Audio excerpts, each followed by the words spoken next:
Josh threw his hands up on the FaceTime screen from the UK apartment. "You're seriously moving here because of him," he snapped. "Everything is always about Jeffrey."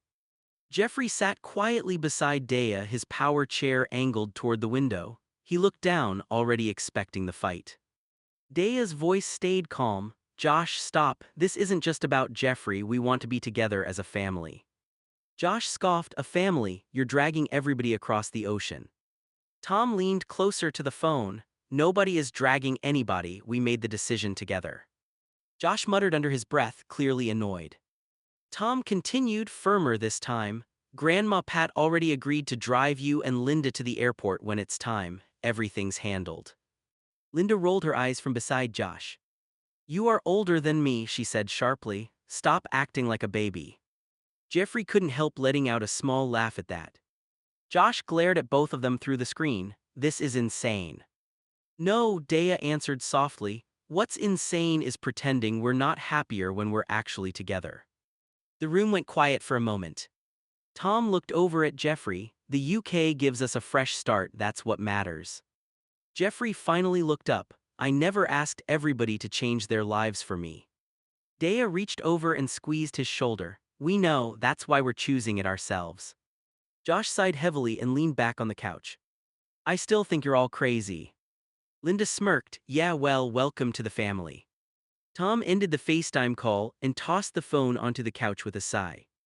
"He'll change his mind," Tom muttered, "at least until we actually tell him the moving date." The apartment fell quiet. Jeffrey stared down at his hands in his power chair. "Sometimes," he said quietly, "I hate my disability because of this." Daya's expression changed instantly. She walked over and knelt beside him. "This is not your fault," she said firmly. "None of this is because of you." Jeffrey shook his head. "Everybody keeps fighting because of me." "No," Daya answered. "The mayor did this to us. The system did this, not you." Tom nodded from across the room. "They made everything harder the second they started treating you like a problem instead of a person." Jeffrey looked away, trying not to get emotional. Daya gently touched his arm. "You didn't ask for any of this. You didn't ask for people to argue or for families to split apart." Tom added quietly, "And we're not moving because we're trapped. We're moving because we want a better life together." Jeffrey finally looked back at them. "You really mean that?" Daya smiled softly, every word. For the first time that night, Jeffrey's shoulders relaxed a little as the rain tapped softly against the UK apartment windows. There was a knock at the apartment door. Tom opened it to find Max standing there, looking exhausted but trying to smile. "Guys," Max said, rubbing the back of his neck, "Sam and I want you guys to go out tomorrow, just relax for a night." Tom raised an eyebrow. "Great idea, but where's Sam?" Max let out a tired breath. "Ben, putting him to bed. Sam had a bad accident." Daya immediately looked concerned. "Is he okay?" "Yeah," Max said quickly. "He's okay, just embarrassed." Tom frowned. "What happened?" Max leaned against the doorway. "That group home was doing his bowel program at the wrong times for weeks. Now his body's all thrown off. He's been having blowouts at random times." Jeffrey winced quietly from his chair. He knew exactly how humiliating that could feel. "Ben had to shower him and get him settled," Max continued. "Sam was pretty upset." Tom shook his head slowly. "That place really messed him up." "They acted like schedules didn't matter," Max muttered. "For someone with medical routines, they absolutely do." Jeffrey spoke softly. "People think it's not a big deal until it happens to them." The room went quiet for a second. Max looked over at Jeffrey and nodded once. "Yeah, I think Sam finally understands that now." Daya crossed her arms. "Nobody should have to lose their dignity because caregivers ignored instructions." Tom sighed heavily. "Tomorrow we'll go out, but only if Sam's actually okay." Max gave a small smile. "He will be. Ben's taking good care of him." Jeffrey looked toward Max carefully. "Max, don't tell Sam I told you this." Max nodded once. "Okay." Jeffrey took a slow breath before continuing. "At the first group home, the one Liam dropped him off at before he met Ben, Sam was in control of his life, and then suddenly he wasn't anymore." Tom stayed quiet listening. Jeffrey looked down at his hands. Even after what he did to me at Camp Toby, I hated him for it. I still don't like what he did. He swallowed hard. But after being stuck in the same kind of group home for months, I started understanding why he acted the way he did there. Max's expression softened. Jeffrey continued quietly. When people control when you eat, shower, sleep, use the bathroom, when they treat you like a problem to manage instead of a person, it messes with your head. Daya sat beside him silently. You start grabbing for control anywhere you can get it, Jeffrey said, even in bad ways. Tom rubbed his face slowly, the realization hitting him harder than he expected. Jeffrey looked up at Max. I'm not excusing what Sam did at Camp Toby, it hurt me a lot. He paused, but now I understand he probably felt trapped long before I ever met him. Max was quiet for a long moment before answering. I think, he said softly, that's the first time anybody's ever tried to understand him instead of just judging him. Jeffrey gave a weak shrug. Sometimes the people who get hurt the worst end up hurting other people too. The apartment fell silent again, heavy with things none of them knew how to fully fix. Jeffrey gave a small shrug, like he'd already made peace with it. I'm used to it, he said quietly, but Sam, he knows he needs help, he just doesn't want to look weak. Max paused in the doorway for a second, hands still on the frame. My brother Sam, Max said, shaking his head a little. Jeffrey, you must be wrong. He let out a short laugh, trying to brush it off. Good night. And just like that, Max turned and walked out, still chuckling to himself as he headed down the hall. The door clicked shut behind him. For a moment, nobody in the room spoke. Tom glanced at Jeffrey. You think he'll actually think about what you said? Jeffrey didn't answer right away, he just stared at the floor. I don't know, he said finally. People usually don't listen until it's someone they care about going through it. Daya exhaled softly, folding her arms. Maybe he'll understand it later. Tom nodded slowly, but his expression stayed serious. Or maybe he'll have to see it for himself first.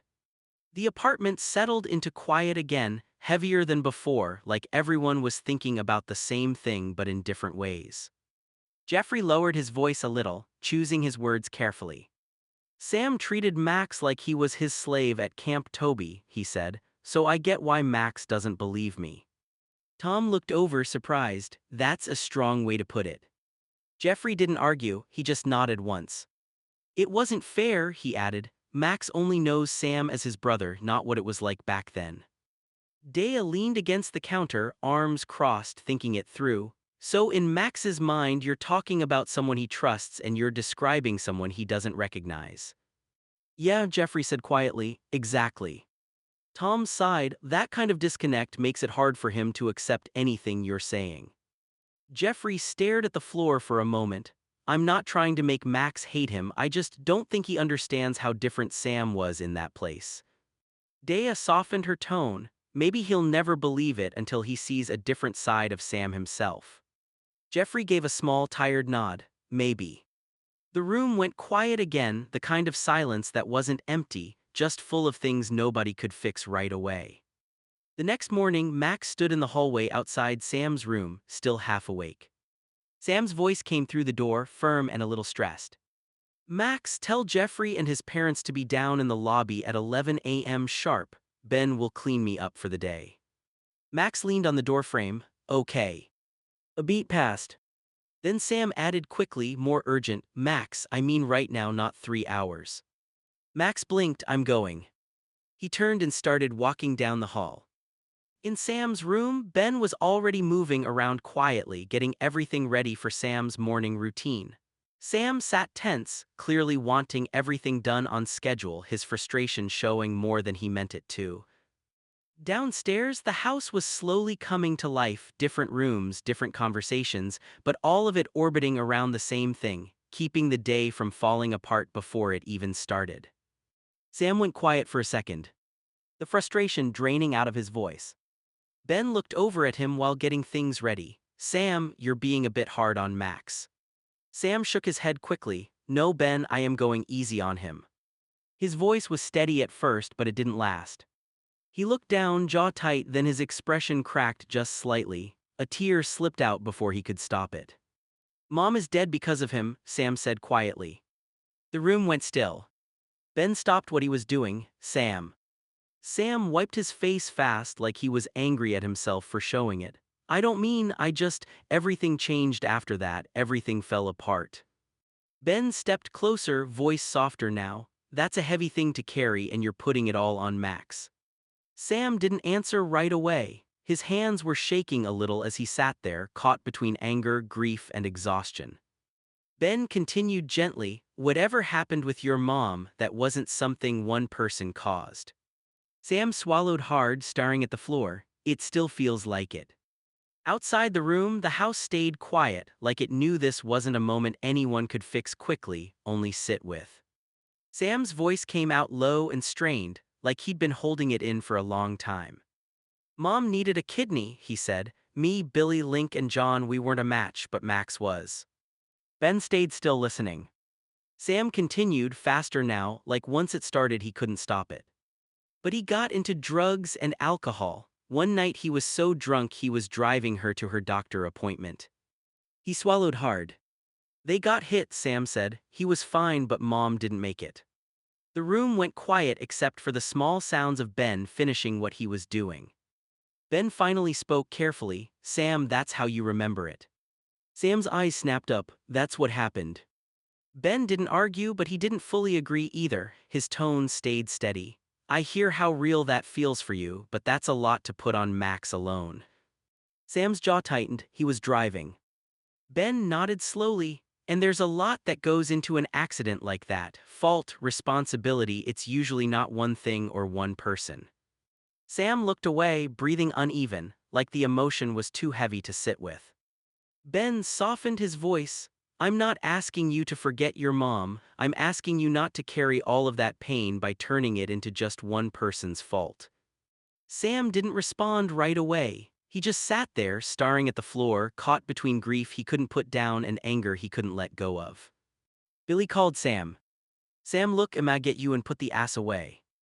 Ben paused mid-step, turning slightly. Billy, long time. Sam didn't look impressed, his voice was flat. Do what you want, my camp's gone so Max is all yours. There was a beat of silence on the line. Then Billy replied, calm but sharp. I've been waiting for you to say that. Ben straightened a little. Billy, what are you talking about? Sam didn't answer right away, his face tightened like he realized what he'd just stepped into. I'm done arguing, just take him. Billy's voice stayed steady, too steady. No, you don't get to just pass people around like that. The air in the room shifted, even Ben stopped moving. This wasn't sounding like a casual phone call anymore. It sounded like something that could escalate fast if nobody stepped in and slowed it down. Billy's voice hardened over the line. Ben, he killed my wife, he said. So stay out of this. I know you've changed, but this has nothing to do with you. The room went still. Ben's expression tightened, not angry, but controlled, like he was carefully choosing every word. Billy, Ben said slowly, that's a very serious thing to say. Sam looked between them, suddenly uneasy. Dad. Billy cut him off. No, this is between me and Sam. Ben didn't step back, but he also didn't escalate. His voice stayed even. I hear your pain, Ben said, but I'm not stepping into anything based on anger or accusations, not like this. Billy scoffed, you think I'm making it up. I think you're hurting, Ben replied. And I think you're bringing that hurt into this room in a way that's going to make everything worse for everyone. Sam's hands clenched slightly. This is exactly why I said take him, he muttered, frustrated. Ben glanced at Sam, then back toward the phone.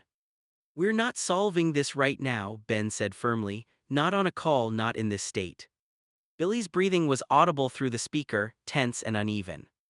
Ben continued, calmer but steady. If there's something real here, it needs to be handled the right way, not threats, not blame, not snapping people around like pieces on a board. A long silence followed. Sam looked away, jaw tight, caught between loyalty, anger, and something heavier he didn't know how to name. Ben didn't push further. He just stood there, making it clear he wasn't going to let the situation turn into something irreversible. Sam's voice came out sharp, trying to regain control of the situation. Dad, since the camp is closed, call his lawyer. My brother and your son, John, he'll eat Max's case right up. Billy didn't hesitate. John already knows, he said flatly. He's going over there now. That sentence landed heavy in the room. Ben's expression changed immediately, less confusion now, more concern. Billy, Ben said carefully, you're talking about legal action without any discussion with the people actually involved in this. Billy didn't back down, I'm talking about justice. Sam stood there frozen for a moment, then spoke quieter. So that's it, you're really doing this. Billy's tone softened just a fraction but stayed firm. I told you I would if it came to this. Ben stepped in slightly. Before any lawyer does anything, we need facts that can actually be verified, not anger, not assumptions. Billy cut him off, I've had enough time with facts. Sam looked between them, breathing unevenly. Whatever he expected from this call, it clearly wasn't moving this fast or getting this serious. The tension in the room didn't break, it just got heavier, like everyone realized the situation was no longer just family arguing but something that could spill far beyond them. Billy's voice stayed firm, cutting through the tension. Ben, we've got everything already, 3 years worth. Ben didn't react immediately, he just held the silence for a second, letting the weight of that claim sit. Then he spoke carefully. If you're saying you have documentation or records, then that's something that needs to be reviewed properly by the right people. Billy shook his head on the other end. It already has been, John's been going through it. Sam's face tightened, so you've been building a case this whole time. Billy answered without hesitation, I've been protecting my family. Ben's tone stayed steady but more serious now. Billy, collecting things for years and turning them into a legal case doesn't automatically mean it's accurate or complete, it just means it's been stored. Billy snapped back, you think I don't know what I saw? Sam looked down, jaw clenched, caught in the middle of something that felt bigger than him now. Ben shifted slightly, choosing his words carefully. I'm not dismissing your experience. I'm saying this is the point where things usually go wrong, when people decide they already have the full truth before everything is reviewed. The room went quiet again. No one spoke for a moment because now it wasn't just family conflict anymore. It was heading into something structured, legal, and far harder to undo once it moved forward. Ben held his ground in the middle of the room, voice steady but serious. Sam, Billy, he's your brother. Billy, he's your son. This is family. Billy didn't soften. So, Billy said over the phone, he still needs to be held accountable. Sam hesitated for a second, then nodded slowly, like he'd already made up his mind. I agree with Dad. That changed the tone instantly. Ben looked between them, realizing this wasn't just frustration anymore, this was alignment, and it was heading in one direction. Billy stayed on the line, breathing audible through the speaker. Good, then we're on the same page. Ben stepped forward slightly. Being on the same page doesn't replace due process. If you're serious about accountability, it has to be handled properly through evidence, review, and neutral oversight. Billy replied quickly, that's exactly what we're doing.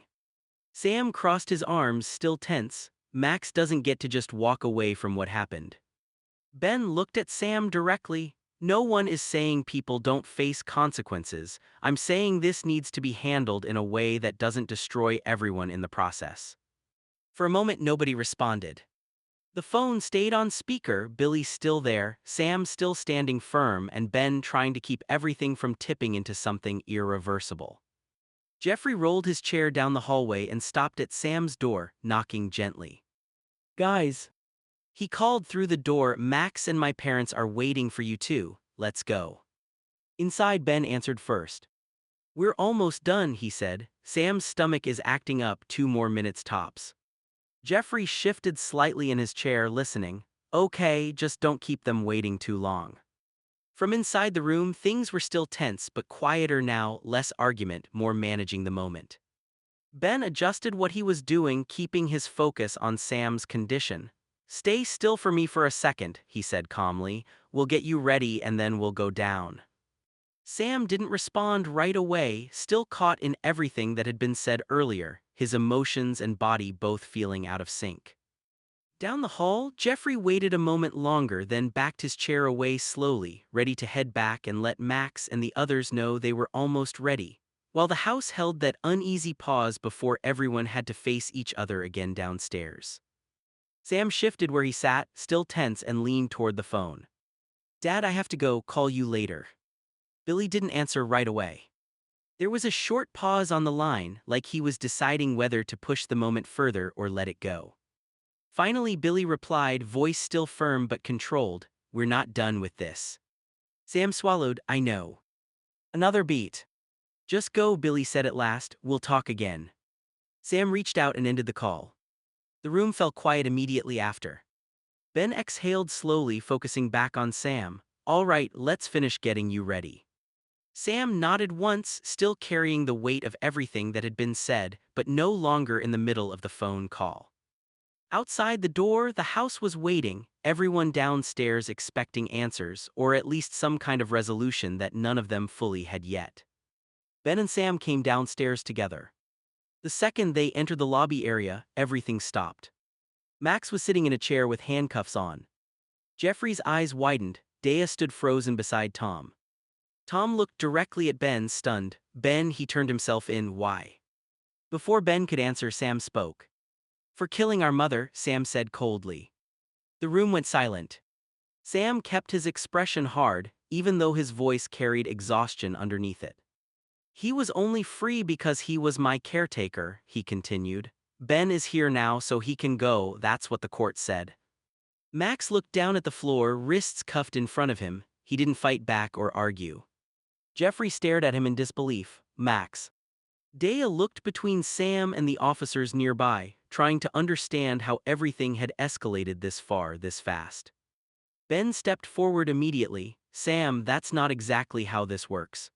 Sam's jaw tightened. It's exactly what they told us. Tom frowned. A caretaker arrangement ending doesn't automatically mean someone gets arrested. One of the officers finally spoke up carefully. He surrendered voluntarily while the legal review moves forward. That changed the room again. Jeffrey looked at Max. You knew this was coming. Max gave a small nod but still didn't look up. Sam crossed his arms tightly, like holding himself together through force alone. He said he'd face it eventually. Ben glanced at Sam, then at Max, realizing nobody in the room was reacting from just one emotion anymore. Grief, guilt, anger, loyalty, everything had collapsed together into this single moment. And in the center of it all sat Max, handcuffed and silent, while the family struggled to figure out whether this was justice, revenge, or simply years of pain finally catching up to everyone at once. Sam looked at Max one last time. See you in 5 years. Max finally looked up, but he didn't answer. Then Sam turned away from him almost immediately, like staying in that moment any longer would break something inside him.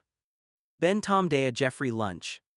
The sudden shift in tone made the room feel even heavier.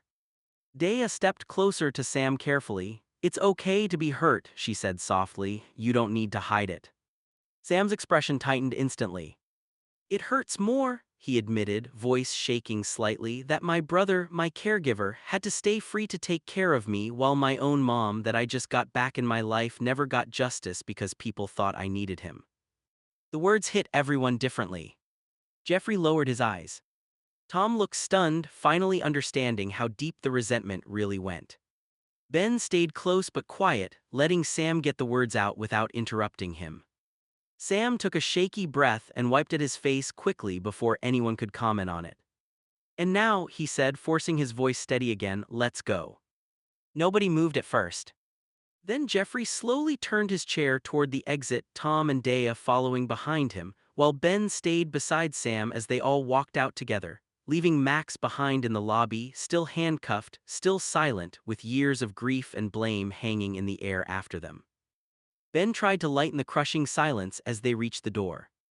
Pancakes. Almost everyone answered at once. Yes. Even Jeffrey gave a small nod from his chair. But Sam stayed quiet behind them. Under his breath, so low it was almost lost in the room, he muttered. My childhood, my teens, even my adult life is shit. My whole life has been shit. Then his voice broke. A sob escaped before he could stop it. The hallway went still. Dad turned immediately. Sam. He covered his face with one hand, shoulders shaking despite how hard he was trying to stay composed. Ben moved beside him without hesitation. Hey, he said softly, look at me. Sam shook his head hard. I can't do this anymore. Tom's expression dropped completely, all the tension from earlier replaced with concern. Jeffrey looked devastated watching him. Sam dragged in a shaky breath, tears falling freely now. My mom's gone, my brother's gone, camp's gone, everything I had is gone. Ben crouched slightly in front of him, keeping his voice calm and grounded. You still have people here. Sam laughed bitterly through tears. For how long? Nobody had an answer ready for that. Daya finally stepped closer and gently touched his shoulder. Longer than you think. Sam cried harder at that, years of anger and pressure finally cracking open in front of everyone instead of being hidden behind sarcasm, control, or coldness. And for the first time all morning, nobody cared about schedules, lawyers, or lunch plans anymore. They just stood there with him while he fell apart. Sam tried to wipe his face quickly, embarrassed by how hard he was crying. Sorry, he said all at once, the word tumbling out between shaky breaths. I'm sorry. Ben shook his head immediately. Don't apologize for this. Sam looked away, ashamed. I'm making everything worse. You're not, Daya said softly. Tom stepped closer too. You've been holding all of this in for years. Jeffrey nodded from his chair. Anybody would break eventually. Sam let out another uneven breath, trying to calm down but struggling. I hate crying in front of people, he admitted quietly. Ben gave a small, understanding smile. Most people do. For a moment, nobody pushed him to move or talk more. They just stayed there with him while he caught his breath. Finally, Sam lowered his hand from his face. His eyes were red, his voice rough. I just wanted one thing in my life, not to fall apart. The honesty in that sentence hit harder than all the anger from earlier. Daya squeezed his shoulder gently. That doesn't make you weak, Sam. He nodded once, still emotional but no longer trying so hard to hide it, while the people around him stayed close instead of turning away. The hostel lobby doors opened just as the group was trying to pull themselves back together.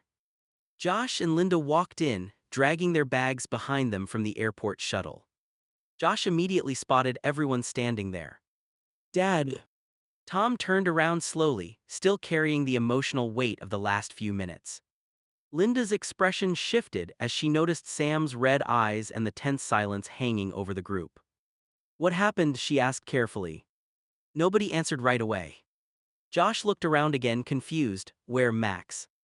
That question made the room go still all over again.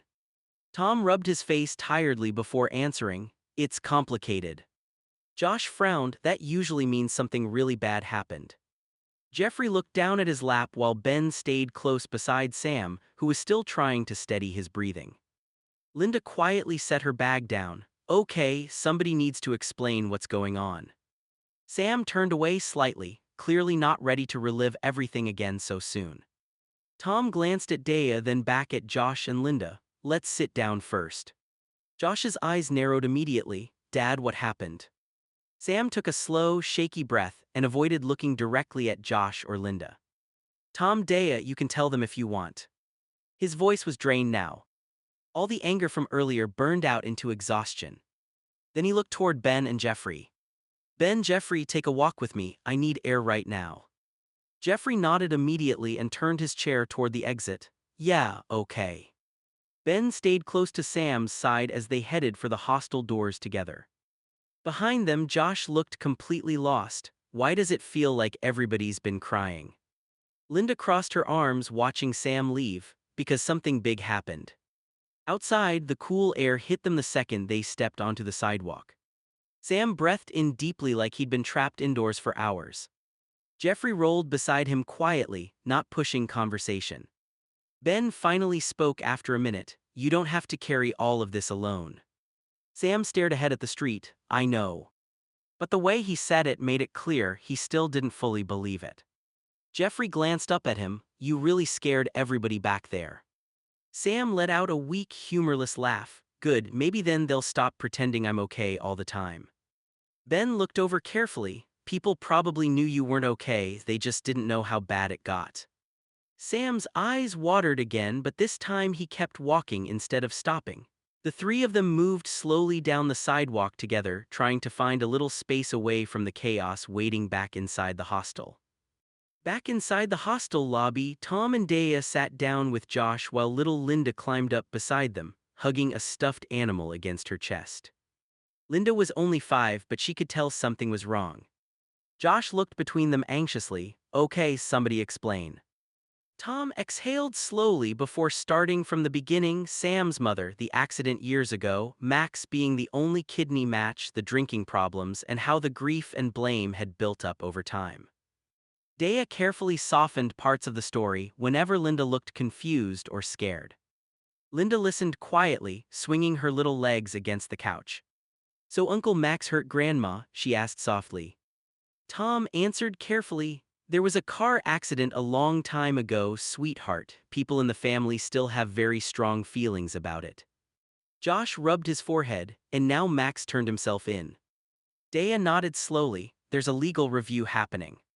Josh sat back in shock. "That's why Sam was crying." Tom's expression dropped. "Sam's carrying a lot more pain than we realized." Little Linda looked toward the door Sam had walked out of. "Is Uncle Sam sad?" Daya smiled gently at her. "Yeah, baby, he's very sad right now." Linda thought about that for a second before quietly asking, "Did he go outside so nobody sees him cry?" That question hit harder than anyone expected. Tom looked down for a moment before nodding once. "Probably." Linda hugged her stuffed animal tighter. "I cry outside too sometimes." Josh looked away, clearly emotional himself now. The lobby grew quiet again as the reality of everything settled over them, not just the legal situation, but how long Sam had been hurting underneath all the anger and control. Josh sat quietly for a moment after hearing everything. "I understand that," he said carefully, "but don't take this the wrong way. Can I live with Grandma Pat or Uncle Peter until I graduate at least?" Tom sighed softly, already expecting the question. "We already talked with them," he explained. "Grandma Pat lost the group home. She's coming here to live with us once she finishes handling things in Georgia." Josh looked down. "And Uncle Peter's busy," Tom added gently. "He can't take somebody in right now." That answer clearly was what Josh wanted to hear. Before anyone could say anything else, little Linda crossed her arms dramatically on the couch. "Stop with the crying already," she announced. "I'm 5, I'm not crying about this." Josh stared at her in disbelief. "Linda." Daya immediately gave her the look. "Linda Smith," Daya said firmly, "apologize to your brother." Linda shrank a little. "Mom." Daya's tone sharpened just enough. "Linda Pat Smith." Linda groaned dramatically, knowing she was in trouble the second the full name came out. "Fine," she muttered, then quieter. "I'm sorry, Josh." Josh let out a tired laugh despite himself. "Thanks, I think." Linda scooted closer to him after a second and leaned against his arm anyway, clearly sorry even if she didn't know how to show it properly. Tom rubbed his forehead again. "This family is exhausting." For the first time in hours, Daya actually smiled a little. "That's one thing everybody here agrees on." Linda rubbed her eyes hard and curled up against Daya's side. "I'm sleepy," she complained, "and I have a bad headache." Then she pointed dramatically toward Josh. "And he was complaining during the whole fight." Josh threw his hands up. "I was not." Tom cut in gently before it turned into another argument. "Baby, you have jet lag," he said. "You've been traveling forever." Linda groaned and buried her face into Daya's shoulder. "I just wanted to relax without Josh complaining for 5 minutes." Josh looked offended. "I asked like 2 questions." "Felt like 100, Linda mumbled. Even Daya had to hide a smile at that. Tom shook his head, exhausted but amused despite everything. "Okay, everybody's tired, emotional, hungry, and running on no sleep." Linda peeked up sleepily. "And Josh is annoying." "Linda," Daya warned. "What?" Linda asked innocently. "It true." Josh sighed dramatically. "I can't believe I'm getting bullied by a 5-year-old." Linda immediately pointed at him. "See, complaining again." That finally broke some of the tension in the room. Even Tom laughed quietly while Josh dropped back against the couch in defeat. The hostel doors opened again as Ben and Jeffrey came back inside carrying bags of takeout. Jeffrey rolled in first in his power chair while Ben balanced drinks in one hand. Tom looked up immediately. "Where's Sam?" Ben nodded toward outside. "He's still out there with a cig." Linda blinked. Dad, what's a cig? Tom answered instantly, adult stuff, now eat. Linda narrowed her eyes suspiciously. That means cigarette, doesn't it? Josh snorted quietly while Tom gave him a warning look. Jeffrey rolled over closer to the table. Sam said he needed another minute. Ben set the food down carefully. He's calmer now, just tired. Daya opened one of the bags, the smell of pancakes and fries quickly filling the room. Linda's mood improved immediately. Food. Josh looked toward the doors again though, still worried. He's really okay. Ben hesitated before answering honestly, no, but he's trying. A few moments later, the doors opened again. Sam rolled in slowly in his power chair, cigarette gone, cold air still clinging to his hoodie. His eyes were still a little red, but his face was calmer than before. Linda looked up at him immediately. Are you done being sad? The entire table froze. Sam blinked once, caught off guard, before letting out the tiniest laugh through his exhaustion. Working on it, he said quietly. Linda nodded seriously like that was an acceptable answer, then went right back to eating fries while the adults exchanged tired, relieved looks around the table. Ben sat beside Sam and gently picked up a fork. I can feed you. Sam kept staring down at the table, not hungry right now. Ben's voice stayed soft, you need to eat something. Sam's shoulders tightened instantly. I said not right now. The whole table went silent. Linda jumped a little at the sudden shout while Josh looked down awkwardly. The anger vanished from Sam's face almost immediately after it came out. His breathing turned shaky. He whispered, sorry. Then the tears started again. Sam covered his face, sobbing harder than before, completely overwhelmed now.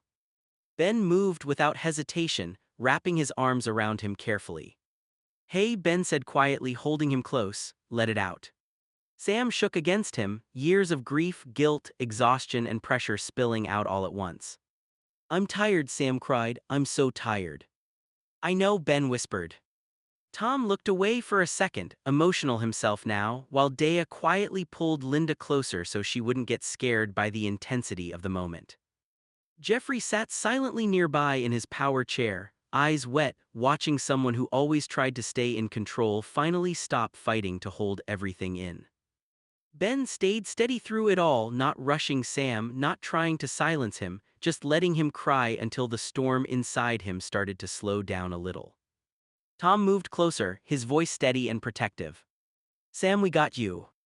That was all it took for Sam to break open again. I was abused in so many ways, he cried, but this with Max hurts 100 times more.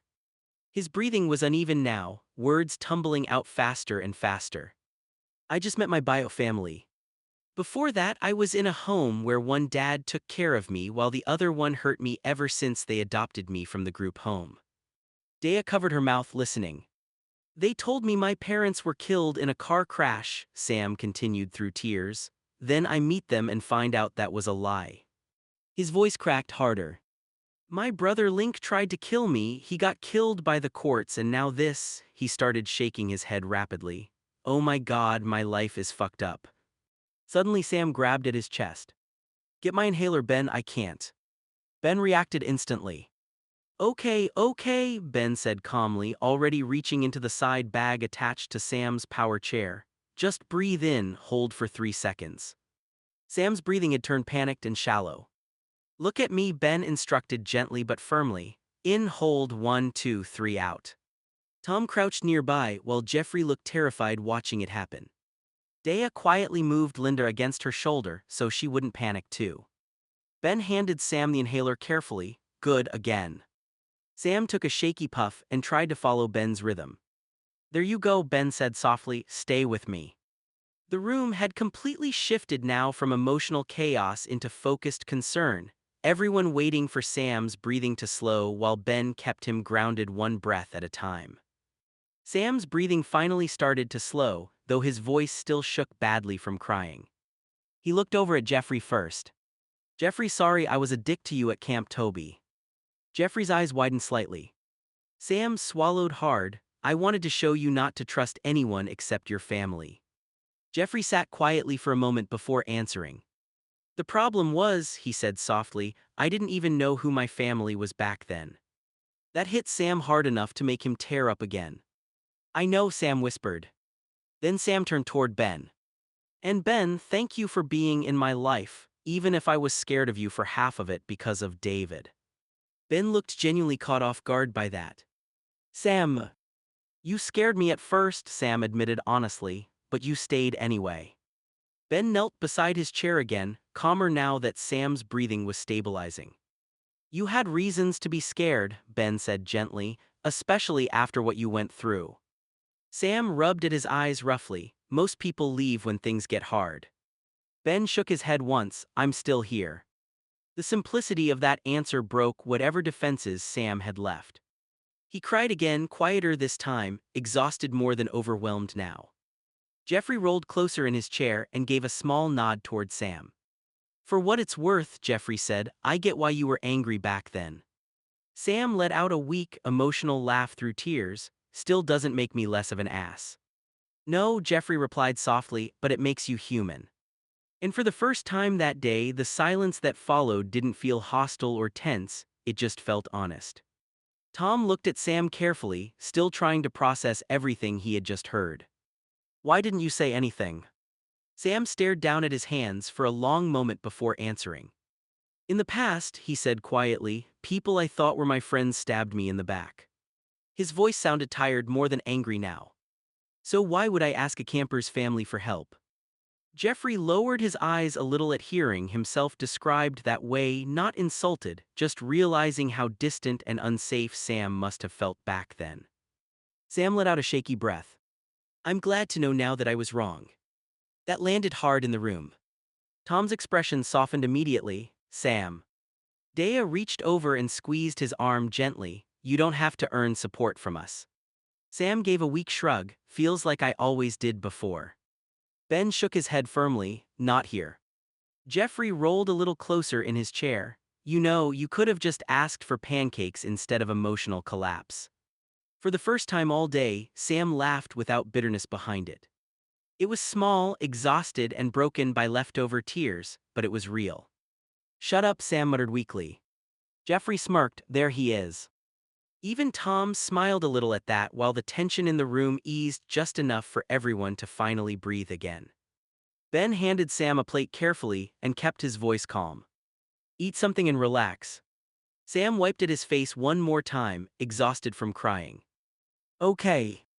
The answer was quiet, but it mattered. For once, he wasn't fighting everyone trying to help him. Ben gave a small nod and sat beside him while Jeffrey rolled closer to the table with his own food. Linda peeked over at Sam between bites of pancakes. You done yelling now? Linda, Daya warned immediately. Sam let out a tired laugh anyway. Yeah, I'm done yelling. Good, Linda said seriously, because pancakes are supposed to be happy. That got an actual smile out of Sam. Tom leaned back slightly, finally seeing a tiny bit of calm return to the group after one of the hardest mornings they'd ever had together. For a little while, nobody talked about courts, group homes, Max, or the past. They just sat together and ate. Sam rested back in his chair a little calmer now, his voice softer than before. Linda, your family is my family too now, he said. I had old things stuck in my head, I needed to get it out. I'm sorry for scaring you like that. Linda looked up at him, serious in that quiet way she sometimes got.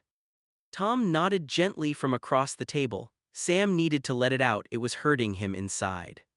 Linda thought about that, then looked back at Sam. You feel better now, Mr. Sam.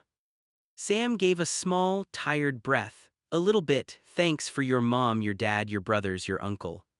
Linda pointed at herself, curious. Me.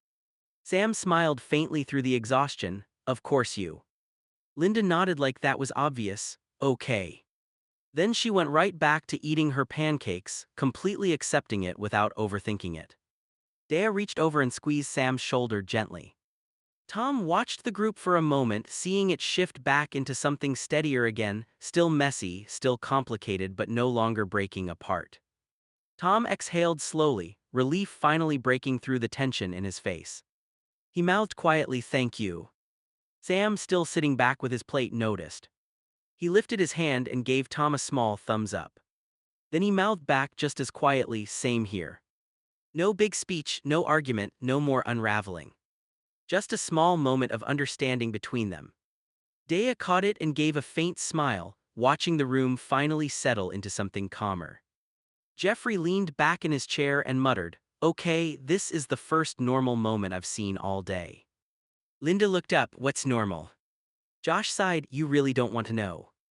And for once, even that didn't start a new fight. The group just stayed there, eating, breathing, and letting the day finally slow down.